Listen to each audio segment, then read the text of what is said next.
Hello everyone.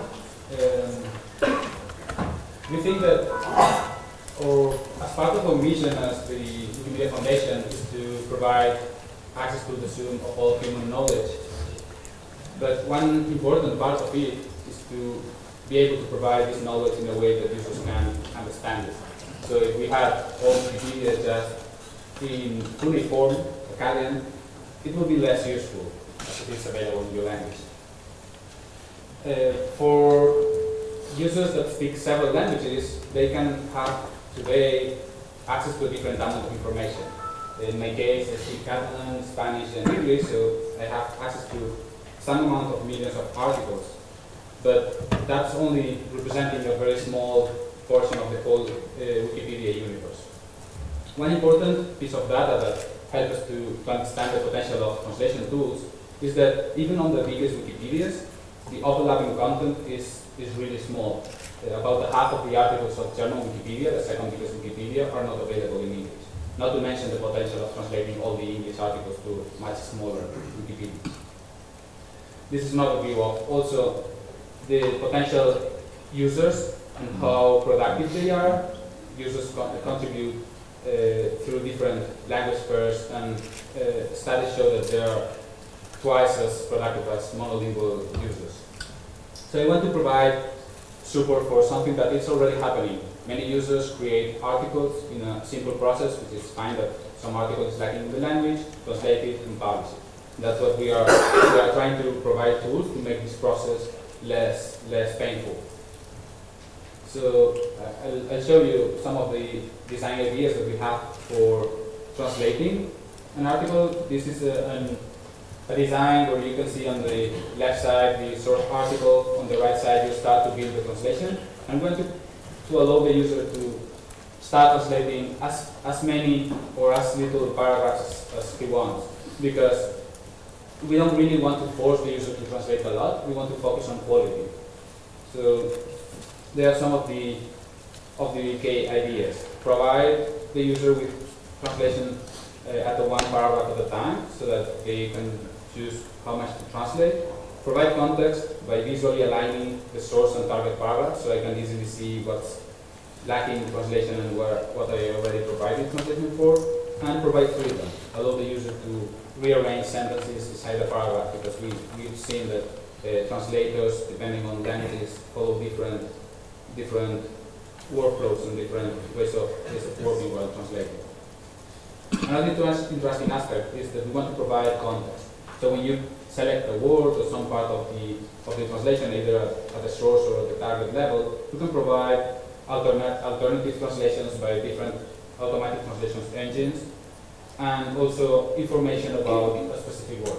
So I start with an empty canvas, I click a paragraph, and I have an initial automatic translation that I am supposed to improve, and then I can select some words and see other translations for these words, or understand which information do we have about these words. For example, in this example, the word for progress in Korean is selected, but there is information that specifies that progress in English can be a noun, can be a verb, and this is a specific term used in Korean for progress as a noun.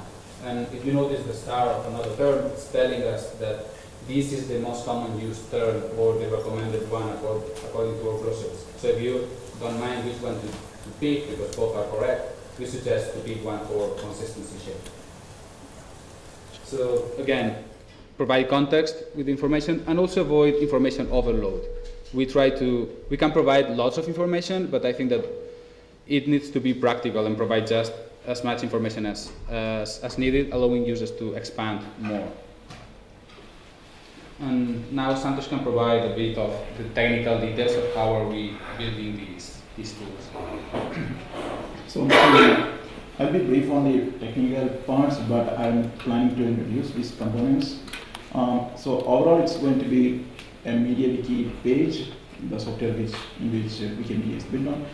The front end will be there with multiple entry points. Entry points in the sense, as of now, if you visit a Wikipedia article, you will see a long list of languages in the left side that shows this article is available in this many languages.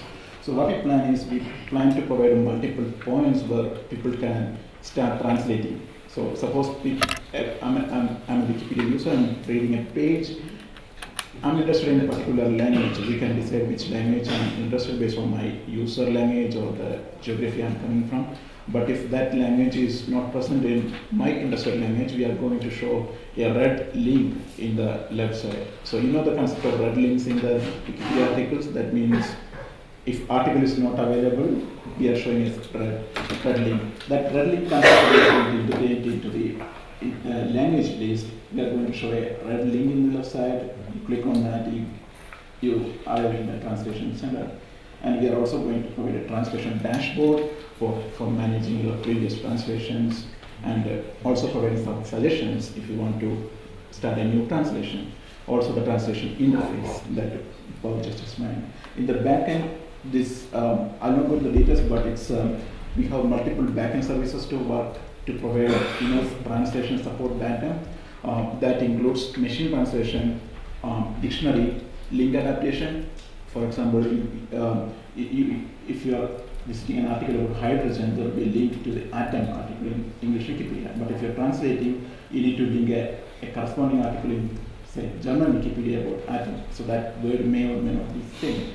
So you need to adapt the links when you're translating. So we are trying to automate this adapting links as much as possible with the help of Wikidata, which knows all the semantic connection between all concepts and wiki articles across languages. So we can easily adapt the links.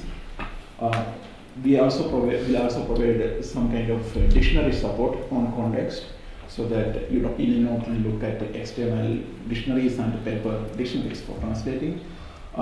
Machine translation, that's one of the important component. Machine translation quality varies across machine translation providers and languages. So if you are providing one machine translation service, it may be good for one language pair, but it may not be that much good for another language pair. So we are experimenting with the open source machine translation systems like Aquatium, Moses, as well as integrating with the proprietary service like Google Translate, Bing, etc. So we are going to provide a hybrid approach on the machine translation, open source and their services. People can choose machine translation services. Also, translation memory is based on as people go on translation, you can learn about similar translations and translation in similar languages. Close by translation, we are going to provide on context information about the translation helpers. So these are some of the planned backend services, and rest of them are technical components that you may or may not be interested. Okay. Well, there have been also previous attempts to provide user interfaces to translate Wikipedia articles, and I wanted to highlight some of the features that we think that will really help our users and fit in our context. As Santos was mentioning, one is link adaptation, because if you translate manually, you have to deal with adapting the target link to find an article. There are a series of steps that are distracting you from the process of translating. So here you will have initially a template of automatic translation that already has the links pointing to the right places. And I think that will be a time save for users. That obviously is not magic. That's based on Wikidata. For those of you that don't know, you can go to wikidata.org and find all the equivalents and all the connections between Wikipedia articles that we are using, apart from more and more growing structured data. It's a really great resource that you can use for all your projects. Another aspect, and that's kind of the number one question that we get and the number one concern from the communities about quality, because community prefer not having a translation if that's an automatic translation of low quality. And I think that the fact that we are providing a tool which is integrated on Wikipedia gives us the advantage to have design solutions for that. So for example, we can provide the initial automatic translation and keep track of how much this is modified by the user, assuming that modifications are improvements and corrections over the automatic translation. So if you just keep adding automatic translation and don't correct it, we can show you a warning. We can educate you and tell you that it's better to translate a few and do it better and make it read natural than translating the whole article and sound like a robot. So yeah, these are the basic points. Educate the users, so which is the purpose of the tool. We're looking for quality, warning if they are not doing it properly. And one important point, and has been mentioned before, if finally the user publishes something with a high amount of automatic translation, we can mark those articles so that the community can review and check if the automatic translation just worked well, or the article should be improved, should be removed, to make surface the idea of that this was an article that was not only translated, but in this case, it's a bit suspicious that it had too much automatic translation. And just as the last point, our focus is on, in this context, creating new articles and focusing on adapting content. So with this tool, you will not be able to probably create new tables or edit tables or advanced editing stuff. We are not focusing on that. Once you publish the article, you can increase, and the idea is to bootstrap a new article, because we think that if we create an initial version, you can take the long Obama article and create a short one. There are chances that this will grow, and it's kind of the initial step is kind of the important one to make knowledge flow across the different languages. There are more details here. MediaWiki.org, wiki content translation.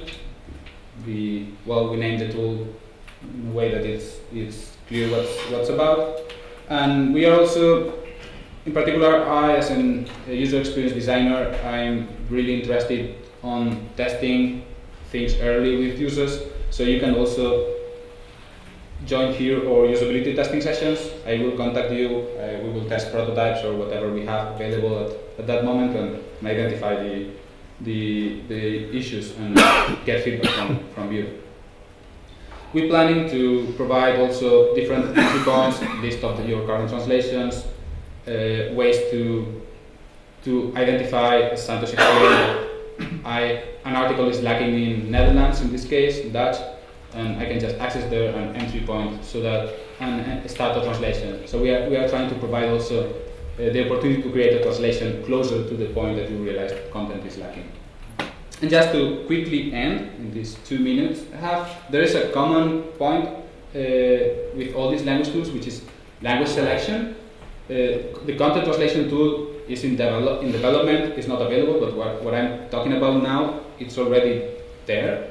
So if you are working on a website that tries to be multilingual, and here's just an example of the language, some of the languages in which the Barack Obama article is available, you can follow a pattern that we have been using, which is show the most common languages and provide access for more. We are providing different algorithms to surface your languages that are most relevant in your geographical area, with your browser, with your previous choices.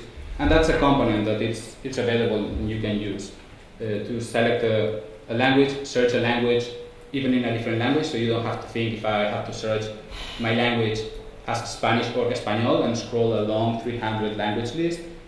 So this is there, ready for you to use, ready to try. So if you incorporate that in your projects, you can make also easy the life of people that switch from language to language, because one important part is to provide content in a language the users can understand, but the other part is to make it easy for them to find this content, because if they don't find it, it's as if it doesn't exist. And that's it. Okay, thanks for the perfect timing and for the exciting talk.